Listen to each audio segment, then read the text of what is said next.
to it. Obviously, as many of you know, Karen Reed is free.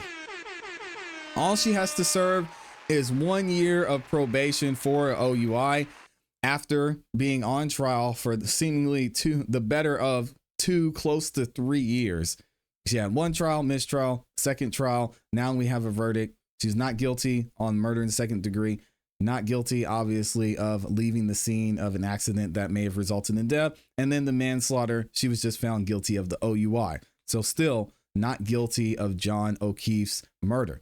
But with that being said, Karen Reed still has the uphill battle she's facing. Now, what we're going to talk about next with this civil suit with Karen Reed is nowhere even close to what she was facing in this murder trial. As you guys know, the burden of proof in a civil case is not as heavy as beyond a reasonable doubt like it would be in a criminal case. So we're going to go through the civil suit.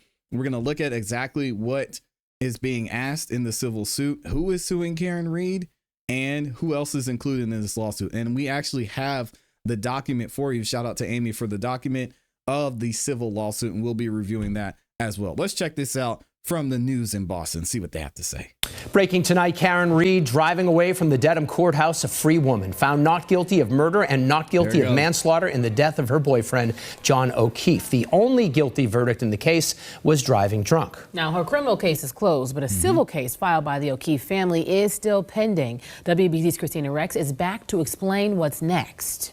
The O'Keefe family filed this civil lawsuit last summer, shortly after Karen Reed's first criminal trial ended in a mistrial due to a hung jury. Now, this is a civil lawsuit, meaning the family is seeking money damages, and there's a much lower legal standard than what you see in a criminal case like the one we just witnessed. The suit isn't only against Reed, but also the 2 bars she was out drinking at that night who served her alcohol, C.F. McCarthy's and the Waterfall Bar and Grill in Canton. The O'Keefe family claims that the bars are liable for serving Karen Reed alcohol that night. They say Reed drove her vehicle in a state of intoxication, risking grave injury or death to John O'Keefe.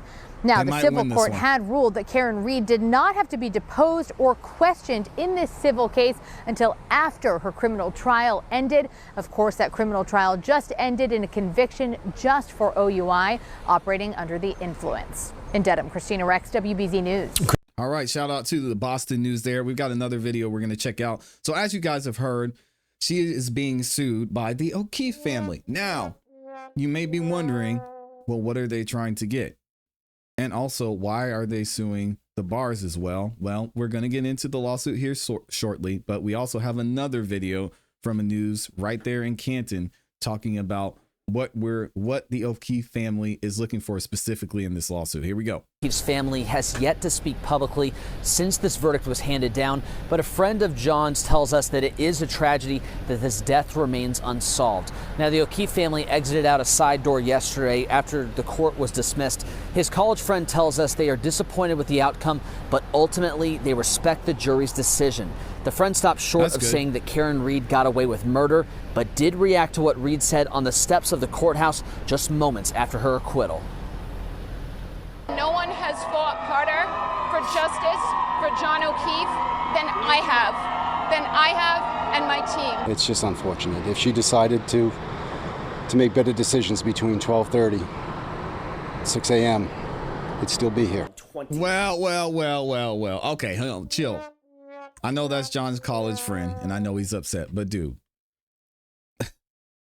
a Canton police officer, namely John O'Keefe, was the one who suggested that she get in the car and drive. All right. So we, again, rest in peace to John O'Keefe, but we are not going to put the full responsibility on Karen.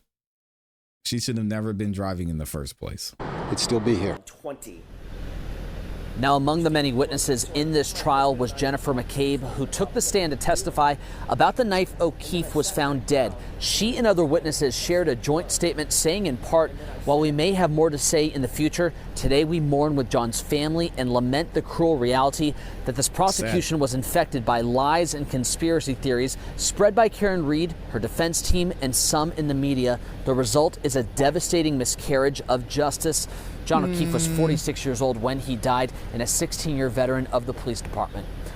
All right, so what are they actually looking for in this lawsuit? So let's talk about it. And I'm going to read through this article. Jury found Karen Reed not guilty of second-degree murder in the death of her boyfriend, Boston police officer John O'Keefe, but her legal troubles are not over, obviously. Reed, 45, of Mansfield, a former adjunct professor at the Bentley University, wept and hugged her attorneys Wednesday as the verdicts in this high-profile murder case were read after the jury deliberated for 22 hours over 4 days. She was convicted on a lesser charge, as we know, for the OUI, but a civil case is still outstanding. Last August, John O'Keefe's family filed a civil lawsuit in Plymouth Superior Court against Reed and 2 Canton bars, or bars, as we say. We're not done with the Boston accent yet. C.F. McCarthy's and the Waterfall. All right, bar and grill. In the lawsuit filed in Plymouth Superior Court, Paul O'Keefe is targeting Reed and the 2 bars on behalf of his family. So Paul is filing this, which would make sense why he was maybe a little bit more invested in this case. But it gets crazier, guys. All right, including a niece and nephew of his brother cared for. So his adopted kids. The O'Keefes allege Reed intended the reckless conduct that resulted in John O'Keefe's injuries and death, and alleged the bar negligently served alcohol to an intoxicated person. Additionally, the O'Keefes accused Reed of inflicting emotional distress on the then 14-year-old niece by waking her up early in the morning and telling the child something had happened to her uncle. Again, this is a civil case, guys. They say Reed intentionally and or recklessly inflicted severe emotional distress when she woke up the niece and informed her that she hit her uncle or that a snowplow hit her uncle, the lawsuit states. And this is by the niece's testimony. Reed's conduct was extreme and outrageous, beyond the bounds of decency, and was utterly intolerable, the lawsuit also states. The suit is seeking, wait for it, at least $50,000 in damages. The O'Keefe family has not publicly commented on the verdict and slipped out a side door after court was dismissed. So we've got $50,000 in damages. Guys, we got to look at the lawsuit and see what they're alleging, and eventually this may go to trial. I have a feeling this is probably going to get settled at some point, especially with the 2 bars being included in this. They might split it, who knows, 20-10, and Karen Reed has to write a $10,000 check. I think they should just probably go ahead and get this over with and have it done. But we'll see here in a second. I want to know what y'all think about this in the comments and in the chat. We're going to get into the actual civil lawsuit here shortly. But before I do that, I want to know how y'all feel about this. Will Karen Reed and the Waterfall and C.F. McCarthy settle, or should they just keep this moving forward? Let me know what y'all think.